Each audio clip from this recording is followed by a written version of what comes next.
Selamat berjumpa kembali di BE3110 aplikasi biologi sintetik. Bersama saya Heru Hadi Burhan. Pada kesempatan kali ini kita akan mengkaji variasi dalam kendali pada aplikasi biologi sintetik. Materi ini didapatkan dari Fundamental of System Biology from Synthetic Circuits to Whole Cell Models, karangan Kovar and Marcus, chapter pertama Variation on Theme of Control. Pada pertemuan kali ini, capaian yang diharapkan adalah yang pertama menjadi familiar dengan sistem sirkuit transkripsi autoregulasi, kemudian mendeskripsikan pentingnya mempelajari berbagai metode matematika sebagai pendekatan penyelesaian variasi, kemudian mengeksplorasi teknik-teknik percobaan yang umum digunakan dalam sistem biologi. Variasi itu sendiri adalah memberikan suatu perlakuan atau modifikasi pada suatu sistem yang pada mulanya berupa sistem yang sederhana. Dalam hal ini diterapkan pada sistem biologi yang mana secara sederhana proses itu terjadi dari DNA kemudian ditranskripsi menjadi mRNA kemudian ditranslasikan menjadi protein. Nah, ketika kita memberikan sentuhan variasi di situ dari sistem yang sederhana, kemudian kita kritisi apakah ada faktor-faktor yang mempengaruhi apakah itu transkripsi, kemudian apakah ada juga mempengaruhi translasi, kemudian satu persatu bagian itu dikritisi, dicermati apabila transkripsi dipengaruhi oleh transcription factor, apabila translasi dipengaruhi oleh regulator, maka bagaimana dampak yang terjadi. Nah, variasi tersebut akan menambah kompleksitas dan dalam menyelesaikan kompleksitas tersebut agar sesuai dengan kondisi yang sebenarnya secara alami di dalam sel, maka beberapa pendekatan digunakan seperti pendekatan matematis yang juga terdiri dari beberapa metode. Sistem regulasi yang banyak terjadi pada sel adalah autoregulasi. Autoregulasi itu di mana hasil translasi atau protein yang dihasilkan dari satu gen akan menjadi feedback atau regulator pada gen tersebut. Jadi protein yang dihasilkan atau makromolekul lainnya yang dihasilkan akan berperan sebagai umpan balik pada gen atau sequence yang menjadi cikal bakal protein tadi. Itu disebut sebagai autoregulasi dan ini tanpa adanya autoregulasi maka kondisi homeostasis, pembelahan dan kendali lainnya tidak akan terjadi di dalam sel. Jadi kemudian secara umum sel meregulasi sekuens DNA yang mana itu juga akan berpengaruh pada transkripsi mRNA dan juga translasi protein. Kemampuan untuk menciptakan protein operasional dari DNA tertentu dikendalikan dan itu disebut sebagai jaringan pengatur transkripsi. Contoh, setengah dari 4.400 gen E. coli yang berhasil diekspresikan di laboratorium secara sintetis dari setengah atau 2.200 gen yang berhasil diidentifikasi terdapat 116 protein faktor transkripsi. Jadi terdapat 116 protein yang berperan sebagai regulator atau memberikan variasi pada sistem DNA menjadi mRNA dan protein. Dan 116 itu mentargetkan gen target sebanyak 577. Sebanyak setengah dari protein sebagai faktor transkripsi tersebut berperan sebagai autoregulasi atau meregulasi ekspresi gennya masing-masing. Di sini kita lihat yang lingkaran itu merupakan protein sebagai transcription factor, yang merah itu adalah yang mentranskripsi yang meregulasi atau transcription factor yang meregulasi gennya sendiri. Jadi kalau dilihat proporsi yang merah ini setengah dari proporsi total. Sedangkan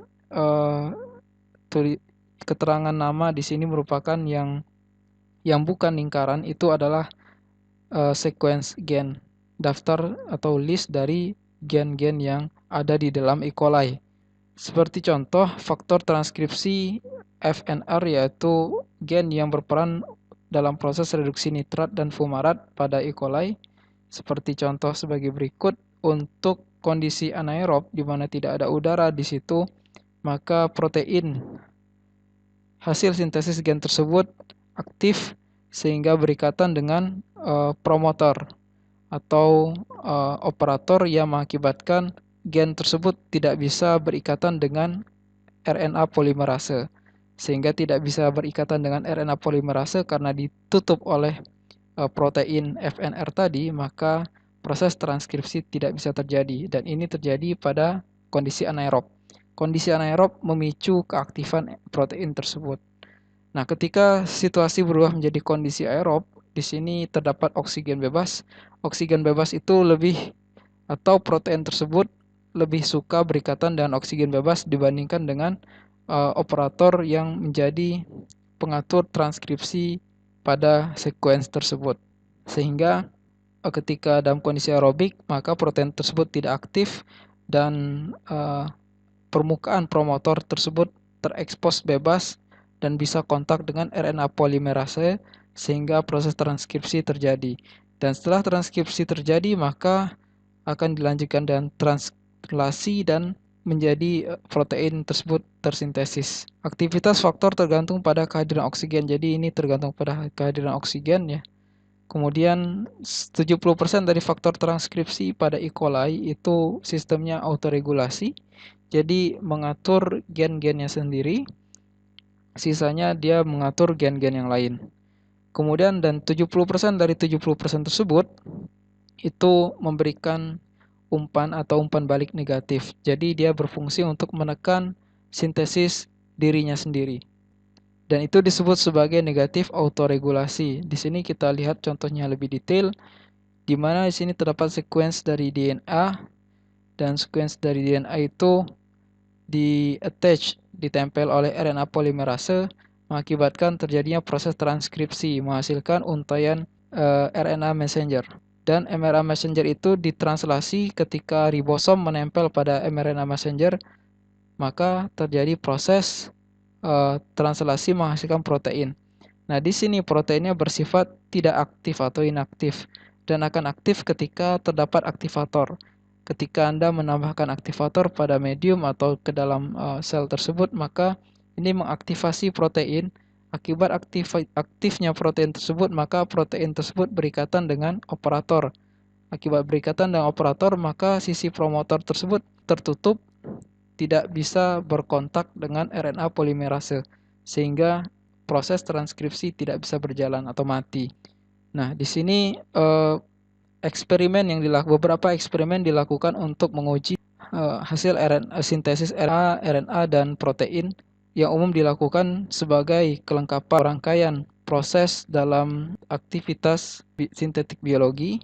Untuk menguji RNA itu sendiri tergantung dari jumlah yang diuji. Apabila sedikit menggunakan Norton blotting, prinsipnya dengan menempelkan senyawa yang berfluorens yang berpendar ya pada atom-atom RNA tersebut. Kemudian itu yang disebut sebagai hibridisasi sehingga bisa deteksi oleh instrumen.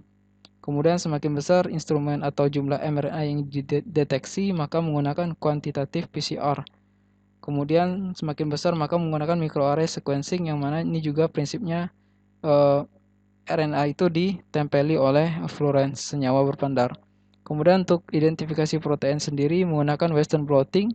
Kalau misalnya di RNA kita menggunakan senyawa berpendar, maka di protein kita menggunakan antibodi yang bisa mendeteksi keberadaan protein yang bisa berikatan dengan antibodi tersebut. Kemudian semakin besar jumlah sampel yang kita amati, maka menggunakan mass spectrometry. Kemudian lanjut menggunakan gel elektroforesis. Untuk DNA sendiri kita bisa menggunakan PCR, kemudian menggunakan DNA protein interaction atau chromatin immunoprecipitation. Jadi apabila DNA dan protein mengadakan interaksi, maka interaksi tersebut bisa kita amati dengan metode chromatin immunoprecipitation. Kemudian setelah kita bisa mengkonfirmasi terjadi adanya karakter RNA, DNA dan protein yang menjadi fokus atau kajian atau yang menjadi interest dalam biologi sintetik ini, maka pendekatan yang lain yang bisa kita gunakan dalam proses perancangan adalah pendekatan matematis, dan beberapa contoh pendekatan matematis yang bisa dilakukan adalah menggunakan logika boolean. Kemudian menggunakan persamaan diferensial biasa. Kalau logika boolean kita bermain dengan 2 digit 0 dan 1. 0 itu apabila dia tidak berlangsung atau off, 1 apabila dia bekerja atau on. Dan namun nanti akan kita lihat bagaimana penerapan logika boolean pada aplikasi biologi sintetik.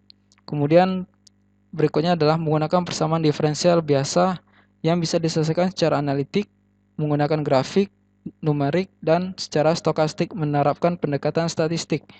Nah, di sini untuk penyelesaian secara analitik itu kasus-kasus yang sederhana atau rangkaian proses yang satu atau dua saja, tidak berantai. Apabila prosesnya berantai, prosesnya lebih daripada dua, maka pendekatan numerik lebih disukai. Namun, pendekatan numerik di sini kita terbantu sekali dengan perkembangan teknologi berupa program komputasi. Jadi demikian terkait dengan fondasi teknologi yang bisa diterapkan pada variasi dalam aplikasi biologi sintetik ini.